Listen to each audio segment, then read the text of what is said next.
नमस्कार, मैं आमिना और आप देख रहे हैं यूएन।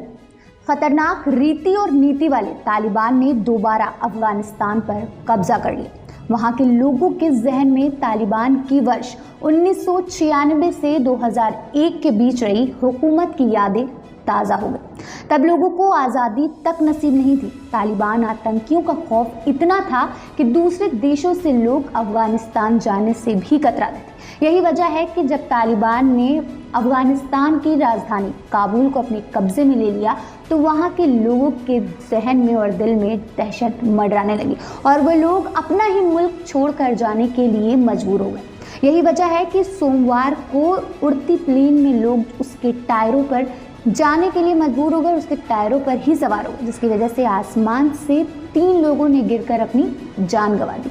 ऐसा क्या था उस हुकूमत में कि लोग इतना जोखिम भरा काम करने के लिए भी मजबूर हो गए और अपना ही मुल्क छोड़कर जाना चाहते हैं। तो आइए आपको मैं बताती हूँ कि उस वक्त वहाँ के कानून क्या थे, खासकर महिलाओं के लिए।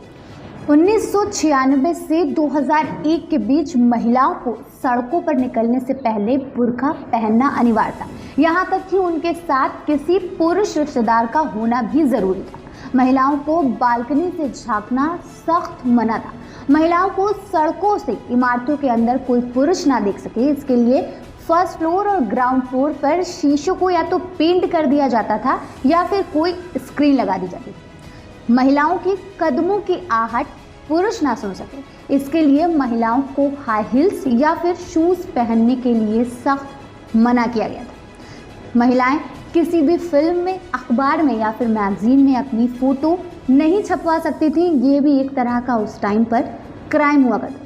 यहाँ तक कि महिलाओं को सार्वजनिक तौर पर तेज़ आवाज़ में बात करने की भी अनुमति नहीं थी, क्योंकि उनकी आवाज़ वहाँ पर उपस्थित कोई पुरुष ना सुन ले। यहाँ तक कि कहा जाता है कि आतंकी घर घर जाकर 12 से 45 वर्ष की जो महिलाएं होती थीं, जो लड़कियां होती थीं, उनका डेटा कलेक्ट करते थे, जिसके बाद वो आतंकियों से शादी करने के लिए उन महिलाओं को ज़बरदस्ती बोलते थे। इसके साथ ही 1996 में काबुल में 225 महिलाओं को कोड़े की सज़ा सुनाई गई थी, क्योंकि उन्होंने ड्रेस कोड का पालन नहीं किया था। बात करें अगर लड़कियों की, तो महिलाओं को स्कूल में जाने की भी अनुमति तालिबानों ने नहीं दी थी।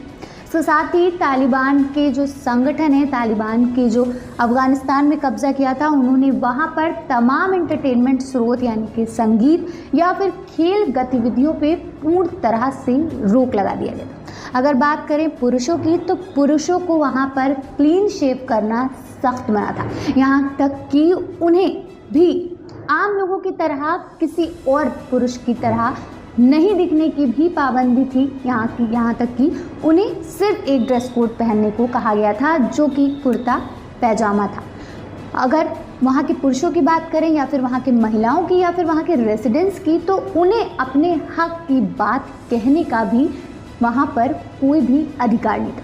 ये तमाम वजह थी जिसकी वजह से जो लोग उस टाइम पर थे, 20 साल पहले जो लोग थे, उन लोगों ने अब वो चीज़ें ना फेस करना पड़े, इसके लिए वो अपनी जान तक गंवा रहे हैं और उन्हें अपनी जान देना गंवारा हो रहा है। लेकिन तालिबान के अंडर अपने मुल्क को देना उन्हें बिल्कुल पसंद नहीं आ रहा है, जिसकी वजह से आप देख ही रहे हैं किस तरह से जो है रोज़ वीडियोज़ आ रही हैं, कल से परसों से वीडियोज़ आ रही हैं, किस तरह से लोग अपनी जान की परवाह किए बिना प्लेन्स के टायरों में, प्लेन्स के पंखों पर खड़े हो जा रहे हैं, जबरन चढ़ जा रहे हैं कि किसी तरह से वो जो है दूसरे देश में जा सके। अगर बात करें हिंदुस्तानी भारतीयों की जो वहाँ पर फंसे हुए थे, तो मैं आपको बता दूँ, अब आज ही जामनगर जो है पहला जो प्लेन था वो आ गया है, जिसमें 120 भारतीय बिल्कुल ही सेफली इंडिया पहुँच चुके हैं।